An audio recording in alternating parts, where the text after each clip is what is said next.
¿El Hijo de Dios es el mismo Padre? ¿Qué dice la Biblia en cuanto a esto? ¿Y por qué se nos acusa a nosotros los unicitarios de no creer en el Hijo de Dios? ¿Existe el Hijo de Dios o el Dios Hijo? Vamos finalmente a mirar esto a detalle. Y quiero invitarlos a que se queden hasta el final del video y si es posible a que lo compartan para que más personas puedan conocer la verdad. Vamos a iniciar primeramente mirando las diferentes posturas que hay referentes al Hijo de Dios. Pues existe la postura de los unicitarios y la de los trinitarios. Pues nosotros los unicitarios decimos que el Hijo de Dios está asociado a la naturaleza humana. Es decir, que lo que nosotros reconocemos como Hijo de Dios es al ser humano que nació de María y que antes del nacimiento en María no existía como Hijo de Dios. Y esto lo vamos a mirar más adelante, porque sí, Jesús tiene una preexistencia, pero no como Hijo. Y la Trinidad dice que el Hijo de Dios es la segunda de tres personas divinas y distintas, y que ha existido desde siempre, que ha existido en la eternidad como Hijo, o sea, inclusive antes del nacimiento en María ya existía como Hijo de Dios. Analizaremos estas diferentes posturas a detalle, como lo dije, y pues lo analizaremos por la palabra de Dios.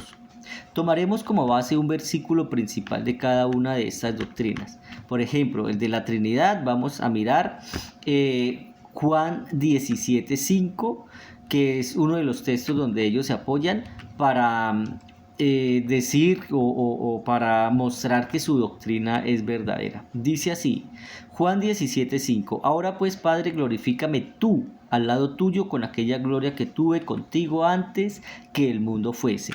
Y el versículo de los unicitarios dice así, Lucas 1:35, respondiendo el ángel le dijo, el Espíritu Santo vendrá sobre ti y el poder del Altísimo te cubrirá con su sombra, por lo cual también el santo ser que nacerá será llamado Hijo de Dios. Es importante decir que esta es una de las mayores controversias que ha habido en el mundo cristiano y que ha generado división dentro de los creyentes. Por eso la importancia de prestar atención a este mensaje, pues esto es de suma importancia, ya que vamos a mirar a detalle qué es lo que la palabra de Dios nos muestra referente a esto. Entonces, vamos a analizar esto y lo vamos a hacer correctamente, es decir, por medio de la palabra de Dios. Y para poder entender este enigma, es necesario hablar de unos puntos que son muy relevantes referentes a esto. Puntos como cuáles. Por ejemplo, ¿cuál es la necesidad de la existencia del Hijo de Dios? ¿Cuál es la referencia histórica del Hijo de Dios? ¿Cuál es la referencia bíblica de la existencia de Jesús? ¿Cuál es la función del Mesías en la tierra? ¿Y cuál es la función final del Hijo de Dios? Ahora sí, después de este preámbulo, vamos a entrar en materia. ¿Cuál es la necesidad de la existencia del Hijo de Dios? Pues cuando nosotros hablamos de que algo existe es por una necesidad. Así que vamos primeramente a mirar la necesidad que existe o que supuestamente debería de haber existido para que el Padre engendrara en la eternidad a un hijo. Pues cuando nosotros miramos que el Padre está engendrando a un hijo, estamos mirando que el Padre está supliendo una falencia o una necesidad que él tenía y por lo tanto engendró al Hijo en la eternidad. Bueno, y después al Espíritu Santo que de una u otra forma salió. Y cuando vamos a comparar esta teoría con la palabra de Dios, no encontramos absoluta y completamente ninguna referencia, teniendo en cuenta porque el Padre es Dios Todopoderoso, que es omnipotente, omnipresente y omnisciente. Es decir, que lo llena todo, está en todas partes, tiene todo el poder y toda la sabiduría. Entonces no habría la necesidad de crear un hijo semejante para suplir una necesidad. Pero cuando nosotros miramos verdaderamente cuál es la necesidad de la existencia del Hijo de Dios, nosotros tenemos que mirar en la necesidad de la creación, no de Dios, porque y de la creación explícitamente de la raza humana, que fue la que se perdió la autoridad, perdió el señorío que Dios le había dado desde el principio. Es decir, que si nosotros hablamos de la necesidad de que exista el Hijo de Dios, tendríamos que mirar la necesidad del ser humano. Y era necesario que existiera este personaje. ¿Para qué? Para recuperar la libertad del ser humano, para vencer a Satanás, que fue el juicio que Dios le dio en el inicio a la serpiente, y para cumplir las profecías y las promesas que Dios había hecho a la misma humanidad o al mismo ser humano. Esto lo podemos mirar en Génesis 3, capítulo 13 al 15, donde Dios habla con la serpiente y le da el juicio que lo que vendrá de la simiente, uno de la simiente de la mujer, y lo herirá en la cabeza y él lo herirá en el calcañar. Y también en Génesis capítulo 12 versículo 3, cuando Dios le dice a Abraham que de él serán, o por medio de él serán benditas todas las familias de la tierra. Ahora, teniendo esto claro, pues ya teniendo claro cuál es la necesidad y la existencia del Hijo de Dios, ahora vamos a mirar cuál es la referencia histórica del Hijo de Dios. Y es que para hablar de la referencia histórica del Hijo de Dios tenemos que hablar de después del nacimiento de nuestro Señor Jesucristo en María. Pues antes del nacimiento de nuestro Señor Jesucristo en María no se tenía un concepto de un Hijo de Dios, y no hay referencia histórica de eso, ni tampoco hay referencia bíblica. Entonces, para hablar de la referencia histórica del Hijo de Dios, tendríamos que hablar de después del nacimiento de nuestro Señor Jesucristo en María. Ahora, vamos a mirar la referencia bíblica de la existencia de Jesús, que aunque pareciera lo mismo, es algo totalmente diferente. Y aquí es donde esto se pone bueno. Cuando leemos Juan 17:5, donde dice: ahora pues, Padre, glorifícame tú al lado tuyo con aquella gloria que tuve contigo antes que el mundo fuese, queda más que claro que sí hay una preexistencia de Jesús. Y es más, este no es el único versículo que habla de esto. Juan capítulo 1, versículo del 1 al 3, Colosenses capítulo 1, versículo 15 y 17, Hebreos capítulo 1, versículo 1 y 3, Primera de Juan capítulo 1, versículo 1 al 3. Mirando estos textos, queda muy clara la preexistencia de Jesús, pero vuelvo y lo digo, no como hijo. Es más, hay una referencia bíblica muy detallada que habla de la preexistencia de Jesús y no como hijo. Esta referencia bíblica que vamos a mirar no solo muestra cuál es la relación de Jesús con el Padre en el principio, sino que muestra cuál es la relación o el rol que tiene Jesús para con nosotros, su creación, y con la creación de todo lo que existe. Como lo digo, mire, sí hay una referencia bíblica muy bien detallada que habla de la preexistencia de Jesús. Y créanme que no está hablando de una segunda persona divina, o de un ser semejante, o de una persona semejante al Padre. Eso no lo miramos nosotros en absoluta y completamente ninguna parte. Es más, póngale cuidado, como ya lo dijimos y lo reconozco nuevamente, que si hay una preexistencia de Jesús, yo quiero poder demostrar en el día de hoy cómo aparece Jesús en el inicio. ¿Cuál es esa preexistencia que tiene, porque sinceramente la Trinidad está muy equivocada, o las personas que creen en la Trinidad están totalmente errados, pues el solo hecho de decir que Jesús tiene una preexistencia antes de María, inmediatamente ellos dicen la segunda persona divina. Ya tienen ese concepto mentalizado. Y es por eso que no pueden entender la verdad, porque ya tienen preconcebido un concepto errado. Así que vamos a mirar por la palabra de Dios cuál es la preexistencia que tiene Jesús antes del nacimiento en María.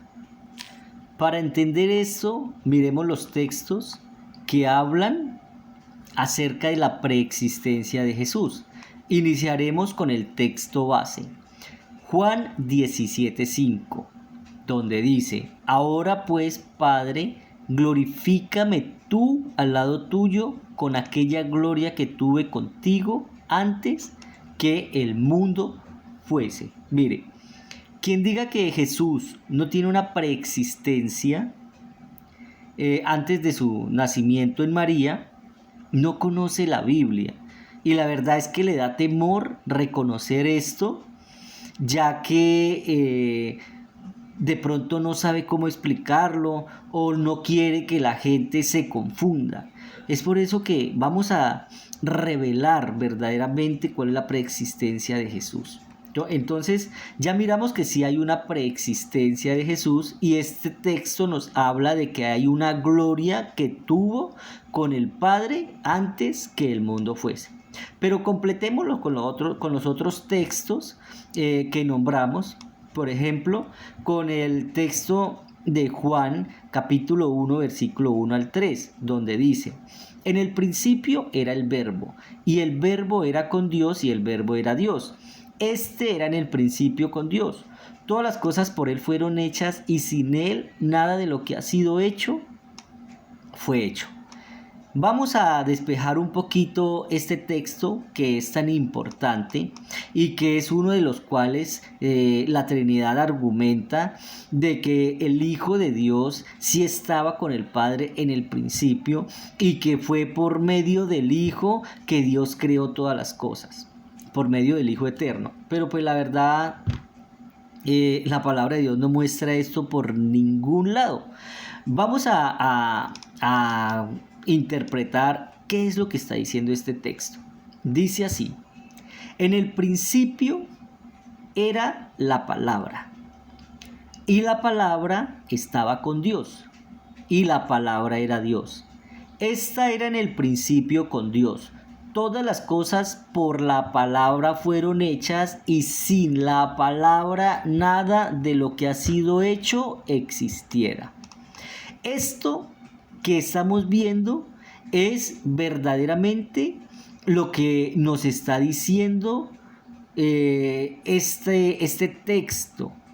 No que Dios haya hecho todas las cosas por medio del Hijo Eterno, sino por medio de la palabra. Entonces, al contrario de lo que los trinitarios quieren argumentar con esto, este texto es la prueba fehaciente de que Dios es uno, y está mostrando cómo creó todas las cosas, cómo creó el universo, y cómo ha creado absolutamente todo, y lo ha creado es por medio de su palabra. Entonces, ¿cuál es la gloria que muestra Juan 17:5, que dice: Padre, glorifícame tú al lado tuyo con aquella gloria que tuve antes que el mundo fuese?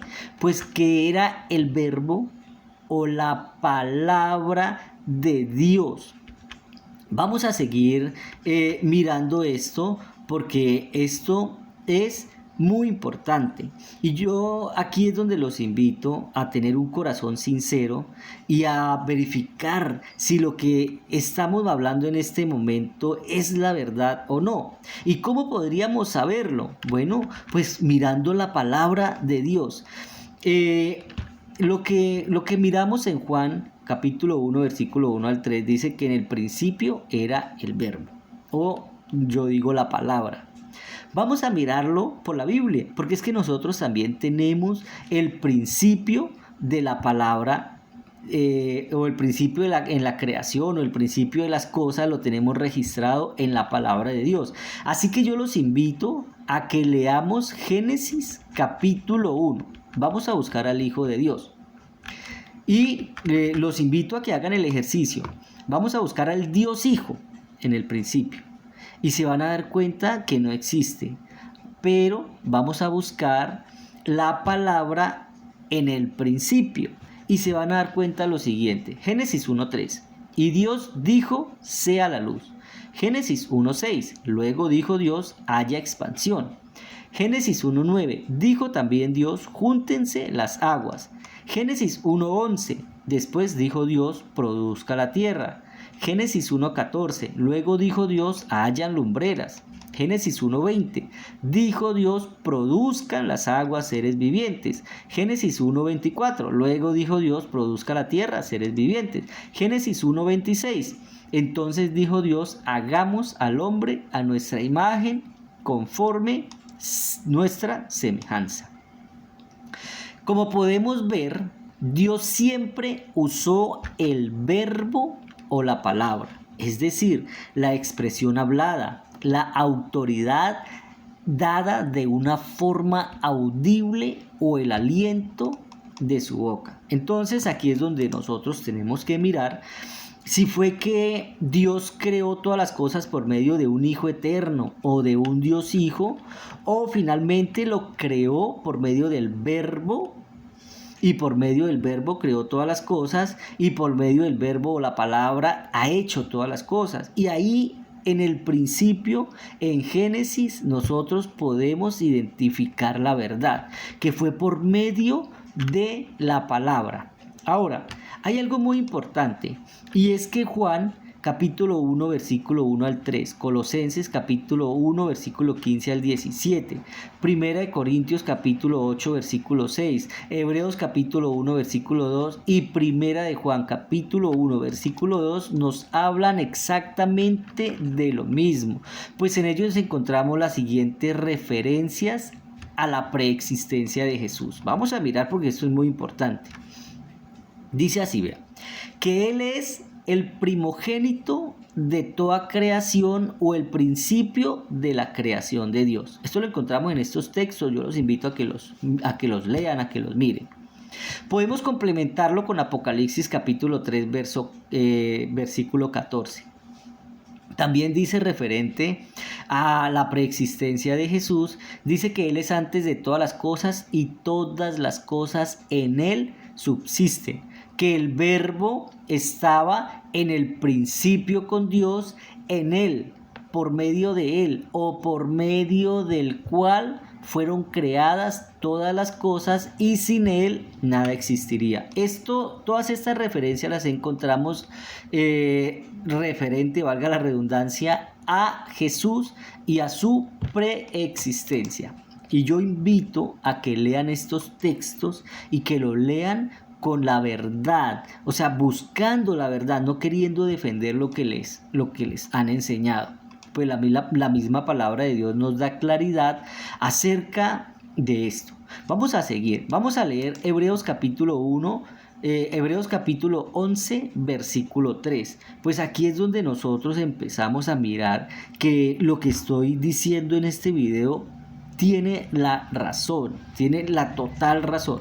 Hebreos capítulo 11 versículo 3 dice, por la fe entendemos haber sido constituido el universo por la palabra de Dios, de modo que lo que se ve fue hecho de lo que no se veía. Es decir, ahí no dice que todas las cosas, o que entendemos que todas las cosas fueron hechas por el Dios Hijo, o por una persona divina igual al Padre. No, ahí dice literalmente que entendemos haber sido constituido el universo por la palabra, el verbo, la palabra de Dios. Pero este no es el único versículo en el cual encontramos esto. Segunda de Pedro capítulo 3 versículo 5 dice, estos ignoran voluntariamente que en el tiempo antiguo fueron hechos por la palabra de Dios los cielos y también la tierra, que proviene del agua y por el agua subsiste.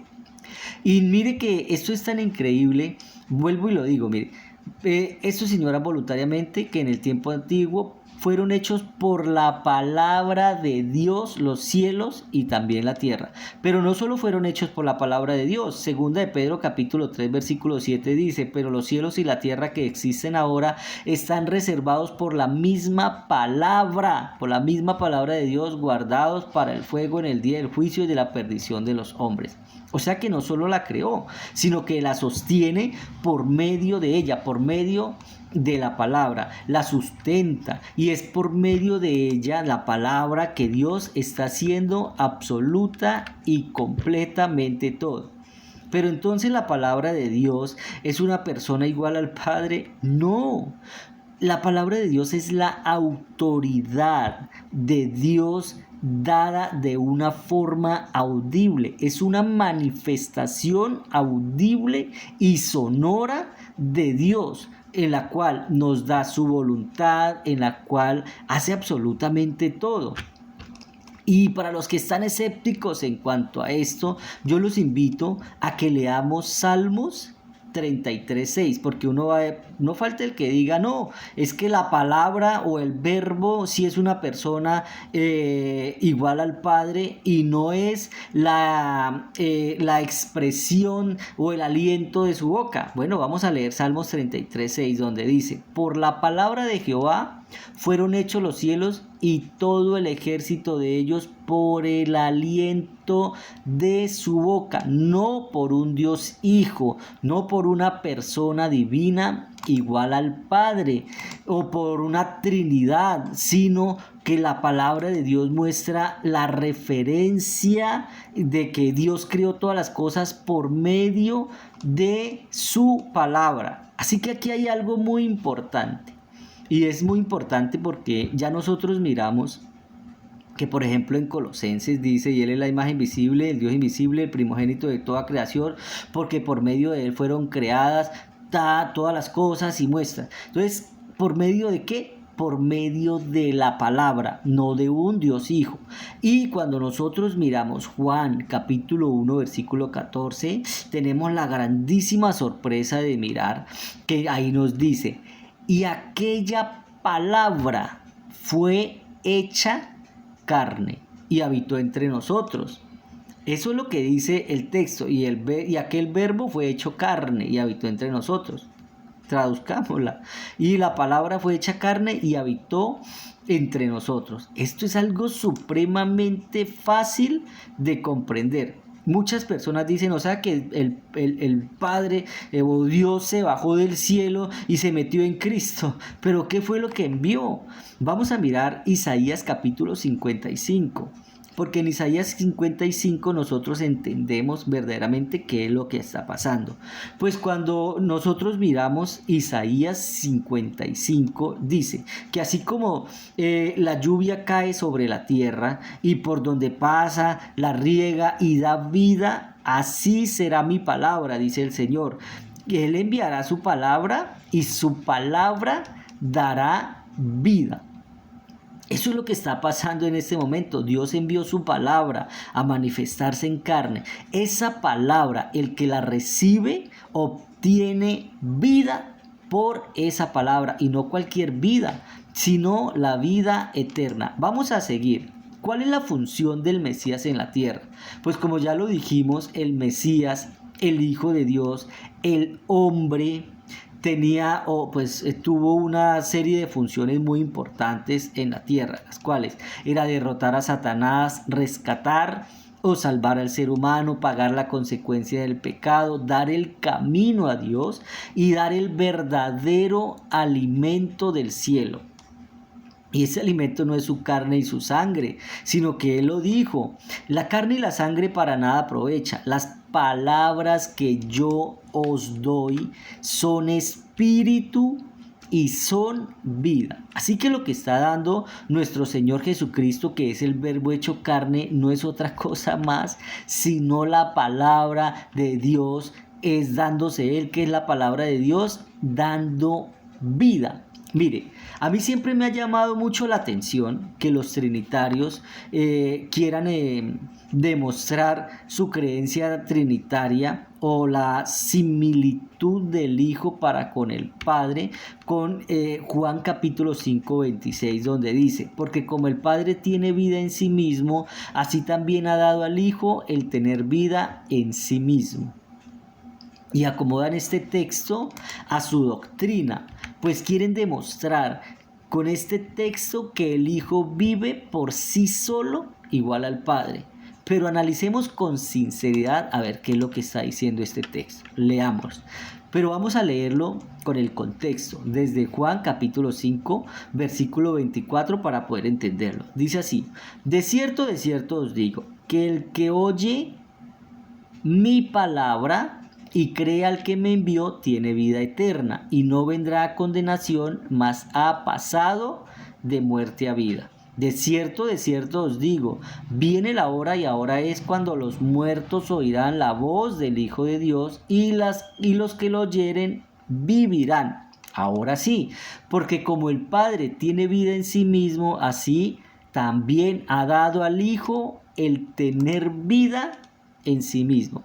Yo creo que este texto, ya mirándolo desde este punto de vista, se explica solo, pero para los que no lo han entendido o no lo han querido entender, vamos a explicarlo un poquitico. Jesucristo dijo, el que oye mi palabra y cree al que me envió, tiene vida eterna. Y la hora viene y ahora es cuando los muertos oirán la voz del Hijo de Dios y los que la oyeren, pues van a tener vida. Es decir, ahí no está diciendo que el Hijo viva por sí solo o que la vida que tiene es para sí, sino que lo que está diciendo es que el que oye la palabra, es decir, que la que da vida es la palabra, porque la palabra de vida estaba en Cristo Jesús. ¿Y por qué? Como el Padre tiene vida en sí mismo, el Hijo tiene vida en sí mismo, porque a lo que el Padre puso su palabra en el Hijo, esa palabra es la que da vida. Por eso el Hijo puede dar vida, porque al dar la palabra da vida a todo aquel que la recibe. Y todo esto suena muy bonito, pero cuando nosotros miramos verdaderamente qué es lo que está haciendo la palabra de Dios, que es Cristo, qué es lo que está haciendo en este momento y en nuestros tiempos, entendemos verdaderamente la verdad. Yo quiero invitarlos a que lean Gálatas capítulo 6 versículo 15, donde dice, porque en Cristo Jesús ni la circuncisión vale nada, ni la incircuncisión, sino una nueva creación. Y mire en Efesios capítulo 2 versículo 10, donde dice, porque somos hechura suya, creados en Cristo Jesús para buenas obras, las cuales Dios preparó de antemano para que anduviésemos en ella. Cuando nosotros miramos Génesis capítulo 1, nos damos cuenta que Dios creó todo por medio de su palabra. Miramos Juan capítulo 1, 14 y dice que la palabra fue hecha carne. ¿Pero para qué? Para crear. ¿Qué está creando? Hijos. ¿Cómo los está creando? Por medio de la palabra hecha carne. Así que está creando hijos semejantes a esa humanidad o a ese hombre. Esto es lo que nosotros miramos en Génesis capítulo 1 versículo 26 cuando dice que hagamos al hombre a nuestra imagen conforme nuestra semejanza. Y cuando nosotros miramos, esto le está diciendo, lo está hablando en el día sexto, en el cual estamos hoy. Para los que no conocen o no tienen ese conocimiento, el día séptimo es el milenio o los 1000 años de gobierno de nuestro Señor Jesucristo. Y ese día aún no ha llegado, es decir que estamos en el día sexto. Para los que quieran de pronto conocer un poquitico más de esto, quiero invitarlos a que miren la explicación detallada, bien detallada de Génesis 1:26, de por qué Dios habla en plural Ya ese video está en mi página de YouTube o en mi página de Facebook. Ahí está el video bien detallado de Génesis 1:26.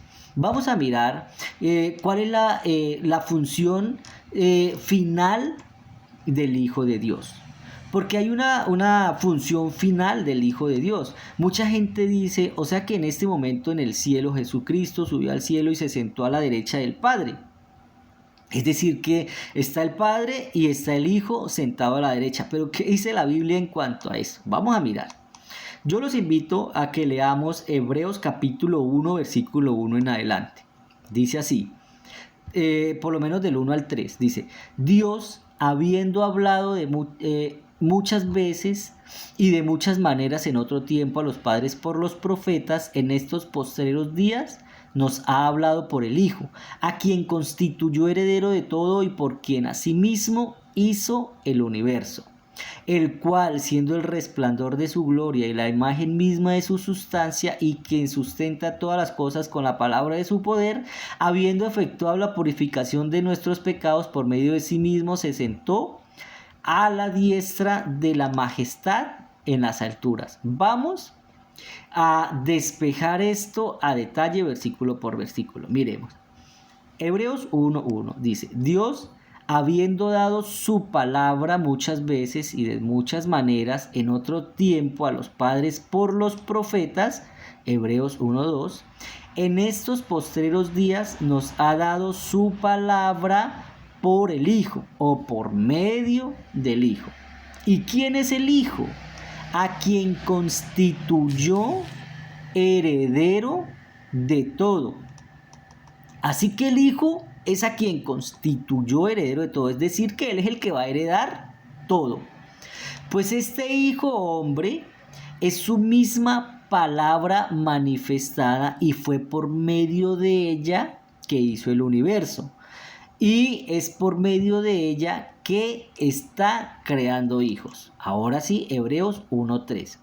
Además, Él es el resplandor de su gloria y la imagen misma de su sustancia, y quien sustenta todas las cosas por medio de su palabra. Así que, aparte de eso, dice que nos purificó de nuestros pecados y se sentó a la diestra a la diestra de la majestad en las alturas. Aquí vemos claramente la verdad. Y no es que se haya sentado a la derecha del Padre, sino que lo que está diciendo es que el Hijo toma la autoridad. En otras palabras, es que es el Padre dándonos su voluntad por medio del Hijo, o gobernando por medio de su manifestación en carne.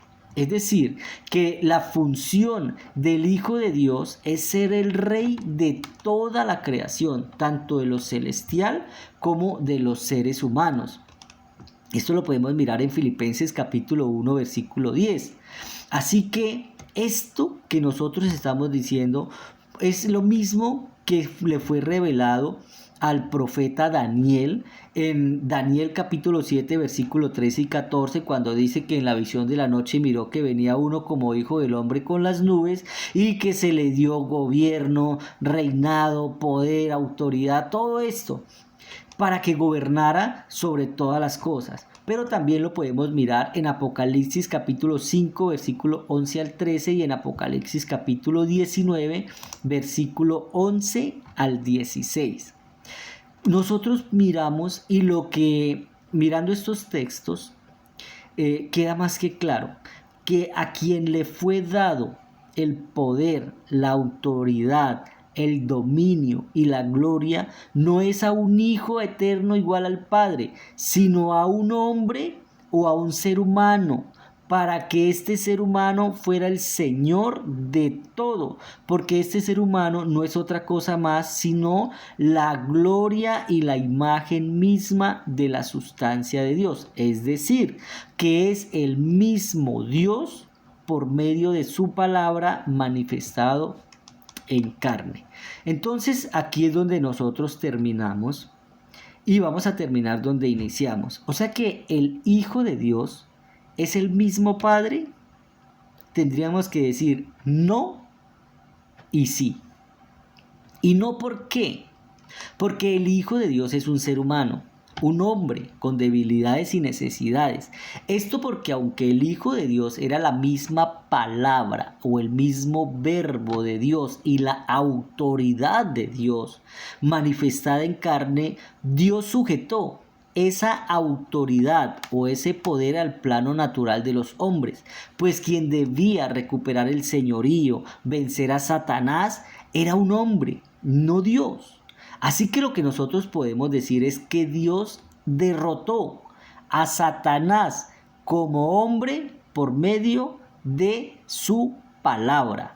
Esto es importante conocerlo. Y sí, referente a la pregunta que habíamos hecho de que si el Hijo de Dios es el mismo Padre, sí, porque este hombre no es otra cosa más que el único Dios todopoderoso, el Padre, manifestado en carne por medio de su palabra. Esto hace a Jesús 100% hombre y 100% Dios. Esto es lo que nosotros siempre hemos reconocido y lo reconocen los unicitarios, los trinitarios y todos los que creen que Jesucristo es Dios, pero no han podido entender. Muchos de ellos no han podido entender cómo es posible que Jesucristo sea Dios y una persona diferente a la vez, pues esa persona es el Hijo de Dios, que nosotros los unicitarios sí creemos en el Hijo de Dios, pues el Hijo de Dios es irrefutable, el Hijo de Dios es imposible negarlo, porque toda la Biblia habla acerca del Hijo de Dios. De lo que sí no habla es de un Dios Hijo, de una persona igual al Padre que existió con el Padre desde el principio como Hijo. Pues como lo miramos, lo que existió con el Padre desde el principio es la palabra, que es por medio de la cual está creando todo, sostiene todo y lo está haciendo todo. Yo quiero invitarlos a los trinitarios y a los unicitarios también, porque muchos unicitarios quieren negar el Hijo de Dios, pues les da miedo decir que sí existe un Hijo de Dios, y el Hijo de Dios no es otra cosa más que un ser humano. Por eso nosotros miramos, por ejemplo, en Isaías 43, 10 y 11, donde dice: vosotros sois mis testigos y mi siervo que yo escogí para que me conozcáis, creáis y entendáis que yo mismo soy. Está hablando de un siervo, de un ser humano, de una persona. A ese ser humano que es la palabra o el verbo manifestado en carne, que fue como Dios hizo o lo que Dios usó para poder manifestarse en carne, o para querer, porque Dios puede hacer lo que quiera, para querer manifestarse en carne y vencer a Satanás, no como Dios, sino como hombre. Dios venció a Satanás como hombre por medio de su manifestación en carne. Así que no hay nada más hermoso que poder conocer y entender la verdad. Estamos en Cristo, que es el verbo o la palabra de Dios, que es la que da vida y que es por medio de la palabra que Dios crea todo. Por eso estamos siendo creados en este momento por medio de nuestro Señor Jesucristo, que vuelvo y lo digo y valga la redundancia, que es la palabra de Dios hecha carne. Espero que este video les haya gustado y que hayan podido despejar muchas dudas referente a quién es Jesús y por qué nuestro Señor Jesucristo es Dios, y la Biblia lo muestra como una persona diferente al Padre, y lo muestra también como el mismo Padre. Cuando él dijo, por ejemplo, le preguntaron: muéstranos al Padre y nos basta. Jesús le dijo: tanto tiempo hace que estoy con vosotros y no me has conocido. Pues el que me ha visto a mí ha visto al Padre. Entonces el Padre se manifestó en carne por medio de su palabra. Dios los bendiga.